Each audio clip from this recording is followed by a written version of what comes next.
कहते हैं कि दिल्ली दिलबरों की है, दिलजनों की है। कहते तो ये भी है कि दिल्ली दिलफरेबों की भी है, और लकी यानी कि लक्ष्मण लाल अग्रवाल में ये सारे गुण मौजूद थे। लोग उसकी शक्ल को देखकर ही कह देते थे कि दिल्ली से हो क्या। लकी वैसे दिखने में स्मार्ट और अट्रैक्टिव था, पर जेब से खस्ता हाल होने की वजह से रहता सिंपल तरीके से था। शर्ट का रंग उड़ा हुआ और पैंट से पैबंद जुड़ा हुआ।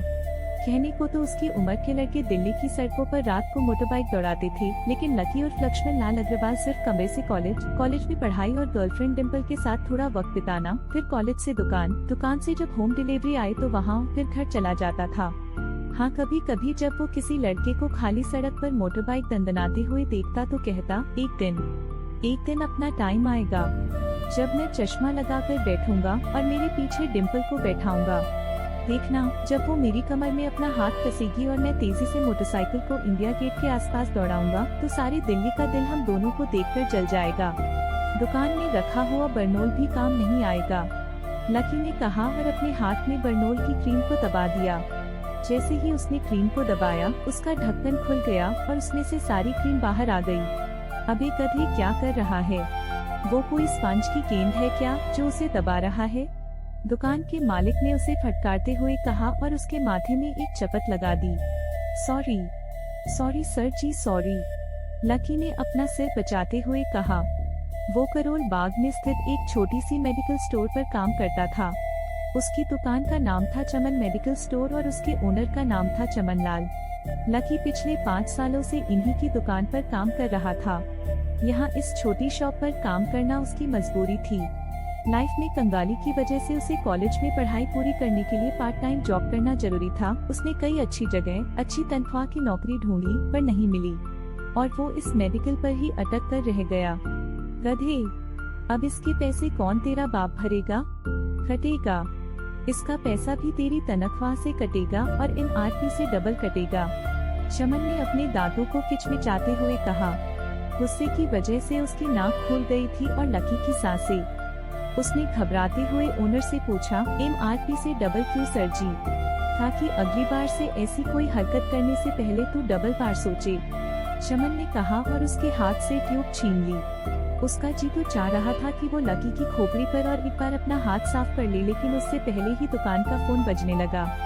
फोन की घंटी बजते ही लकी को वहाँ से निकलने का मौका मिल गया और वो भागते हुए फोन उठाने के लिए चला गया।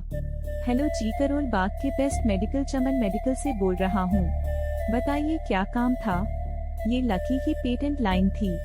चाहे कहीं से भी फोन आए, लेकिन उसे फोन पर बस यही बोलना था। जैसे ही इधर से लकी ने अपनी बात कही, उधर से उसे जवाब आया।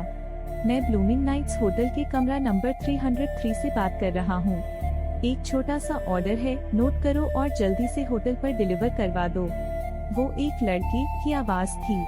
उसकी आवाज में काफी भारीपन और एक अजीब सी जल्दबाजी थी। जैसे ही लकी ने वो आवाज सुनी, पता नहीं क्यों, लेकिन उसे वो आवाज जानी पहचानी सी लगी। जी बताइए सर, आपका क्या ऑर्डर है? हाँ तो लिखो, हार्ट प्ले के 2 पैकेट और 1 पैकेट टिश्यू। लकी, जो कि अपना पेन लेकर तैयार खड़ा था, हार्ट प्ले का नाम सुनते ही झिझक गया था। असल में हार्ट प्ले नाम का एक कॉन्डोम आता था और इसलिए उसका नाम सुनते ही लकी शर्मा गया था। इतने साल से भी मेडिकल की दुकान पर काम करने के बाद भी उसे इन चीजों का नाम सुनने में शर्म आती थी। हेलो भाई, लिखा कि नहीं लिखा? उस आदमी ने फिर से लकी से पूछा।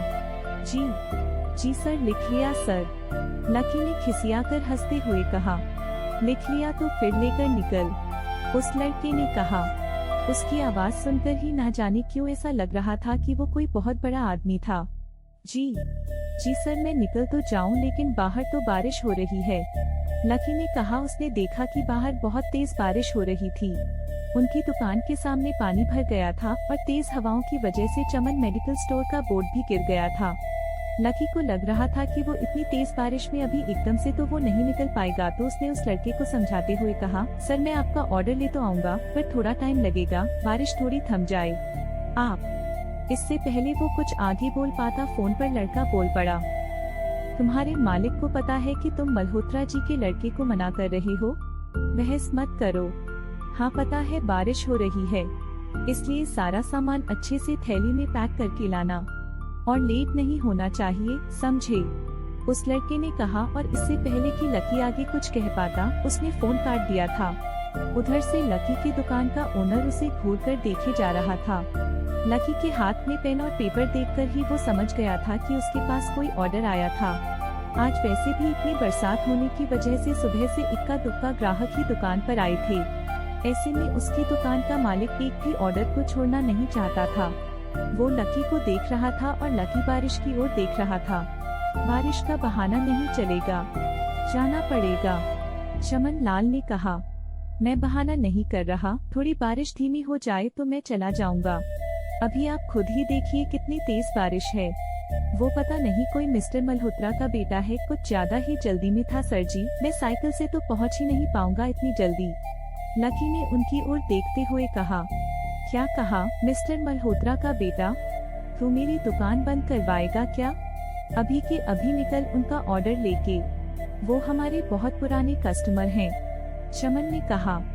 पर लकी ने कहा ही था कि चमन बोला, पर कुछ नहीं, तू मेरी मोटरसाइकिल ले जा।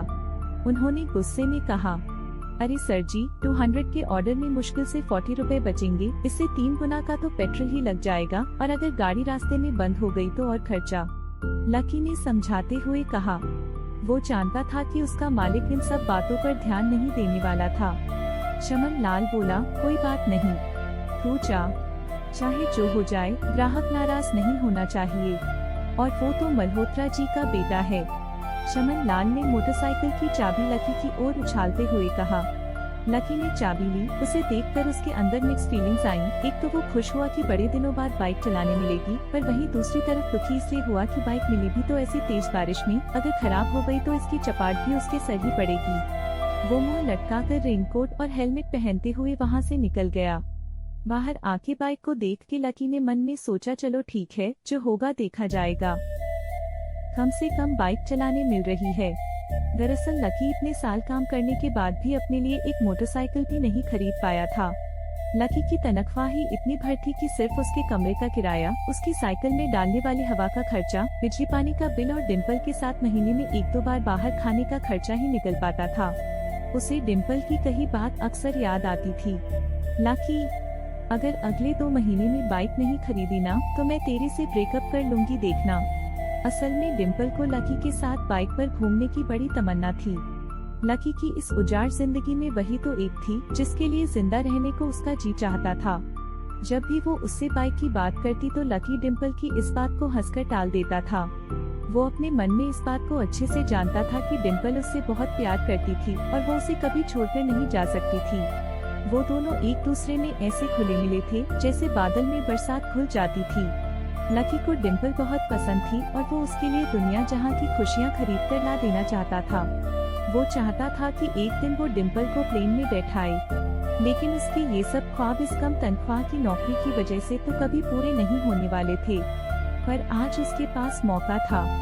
वो डिम्पल को अपने साथ इस बारिश में राजपथ घुमाना चाहता था। वो उसे दिल्ली दिखाना चाहता था। चमन लाल को देने के लिए उसने पहले से बहाना सोच रखा था। बस जल्दी से वो ये डिलीवरी देकर सीधे डिम्पल के पीजी पर ही जाने वाला था। उसने होटल ब्लूमिंग नाइट्स के बाहर मोटरबाइक पार्क की और सीधा होटल के अंदर चला गया।